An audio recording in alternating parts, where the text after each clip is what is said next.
High, সবাই কেমন আছো? আশা করছি সবাই ভালো আছো। আজ একটা অন্যরকম ভিডিও নিয়ে আমি এসে গেছি সবার সামনে। একটা মেলার মধ্যে গিয়েছিলাম। মেলাটা আমি পরে নামটা বলবো। এই যে মেলার দোকান, বিভিন্ন রকম ঠাকুরের ছবি, এছাড়া ফুলের মালাও প্রচুর বিক্রি হচ্ছে এবং বিভিন্ন টেডি বিয়ার রয়েছে, মণিহারি জিনিসও প্রচুর রয়েছে। সেগুলো ঘুরে ঘুরে দেখলাম, খুব ভালো লাগলো আমার। আশা করছি সবার ভালো লাগবে যারা যারা এই ভিডিওটা দেখছো বা দেখছেন। খাবারের দোকানও ছিল এখানে, ফাস্টফুডের দোকান। এটা মনেহারির অনেক কিছু জিনিস রয়েছে এর মধ্যে মেয়েদের কেনাকাটার জন্য।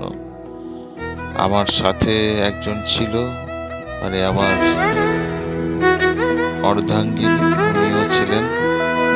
ওই যে অনেক দোকান ঘুরে ঘুরে উনি ভিডিওটা নিজে বানিয়েছেন এবং সেই ভিডিওটাই আমি আপনাদের সামনে তুলে ধরছি।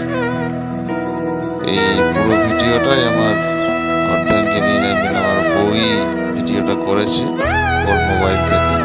তারপর ওটা আমাকে দিল আপনাদের দেখার সুযোগ করে দেওয়ার জন্য। দেখতে পাচ্ছেন ছোট্ট ছোট্ট দোকান এবং তার মধ্যে বিভিন্ন রকমের জিনিসপত্র দিয়ে বাগানের মতো দোকানটাকেও সাজিয়েছে।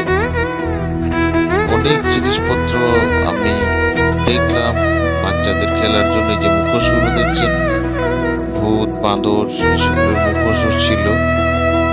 এছাড়া আরো অনেক কিছু রয়েছে, আমি একটু একটু করে আপনাদের সবার কাছে তুলে ধরবো। এই যে সাপগুলো দেখছেন, দেখতে পাচ্ছেন হাতে করে ধরে আছি। হ্যাঁ, এই যে সাপগুলো, এগুলো প্লাস্টিকের তৈরি, এত সুন্দরভাবে তৈরি করেছেন। দেখে হঠাৎ করে যদি বাড়ির মধ্যে এই সাপটা পড়ে থাকে তাহলে আতঙ্কে চমকে উঠবেন সবাই। আমি তো প্রথমবার দেখে আমার খুব ভালো লেগেছে, আশা করি সবার ভালো লাগবে। ঘুরতে ঘুরতে ফুচকার দোকানে পৌঁছালাম, সেখানে ফুচকা খাওয়ার জন্য অপেক্ষা করলাম এবং ফুচকাওয়ালা খুব সুন্দরভাবে সবকিছু প্রস্তুতি করছেন।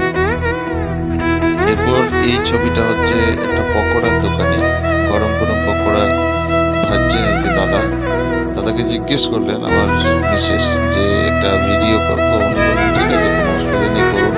সেটাই করলো এবং টুপি পরে এই যে দাদা পকোড়াগুলো ভাজি করছে। গরম তেল, তার মধ্যে লোহার ঝাঁঝরাটা দিয়ে সেই কাজটা করছে। পাশে আরেকটা কড়াই, সেটাতেও এই যে ভাজি চলছে। আর এই যে মেলার চারিপাশ বাচ্চাদের জন্য খেলনা, এছাড়া বড় একটা নাগরদোলা ছিল। নাগরদোলাটাও খুব সুন্দর, চারিদিকে লাইটিং করা, মনে হচ্ছে যেন আকাশের তারাগুলো বসিয়ে দিয়েছে লাইটের মধ্যে বাচ্চাদের খেলার জন্য। আর এটা রয়েছে একটা নৌকো। তারপর বাচ্চারা ওই যে জাম্প করছে এর ওপর দিয়ে, পাশে একটা হাওয়া বেলুনও রয়েছে। আমার সেই দাদার দৃশ্যটাই তুলে ধরছি। পকোড়া হয়ে গেল, প্লাস্টিকের ঝুড়ির মধ্যে পকোড়াগুলো তুলে রাখছে দাদা। দেখতে পাচ্ছেন আপনারা সবাই, পকোড়াটা এই হয়ে গেল। এবার ফাস্টফুডের দোকানে গিয়েছিলাম, ইনি তো চাউমিনটা ভাজছেন, এগ চাউমিন। দেখতে পাচ্ছেন বড় একটা তাওয়া, এবং সেই তাওয়ার মধ্যে এইভাবে গরম করে করে ভাজছেন। দারুণ সুন্দর লাগলো। এই যে হাতের মধ্যে উঠি, এগুলো পাথরের কিছু জিনিসপত্র রয়েছে, যেগুলো শিবলিঙ্গ রয়েছে, পুজোর জন্য ছোট ছোট পাত্রগুলো রয়েছে, শঙ্খ রয়েছে। হ্যাঁ, আবার সেই ফাস্টফুডের দোকান, পাস্তা, এগ রয়েছে, খুব সুন্দর ঠেলার মধ্যে সমস্ত কিছু সাজিয়ে রয়েছে। দারুণ লেগেছে আমার মিসেসের। আশা করি আপনাদেরও ভালো লাগবে। এই যে কাপ ডিশ, বিভিন্ন রকম দোকান রয়েছে, তার মধ্যে যতটা পেরেছি আমি বা আমার মিসেস এই ছবিগুলো তুলেছেন। আশা করি আপনাদের সকলে ভালো লেগেছে। ধন্যবাদ।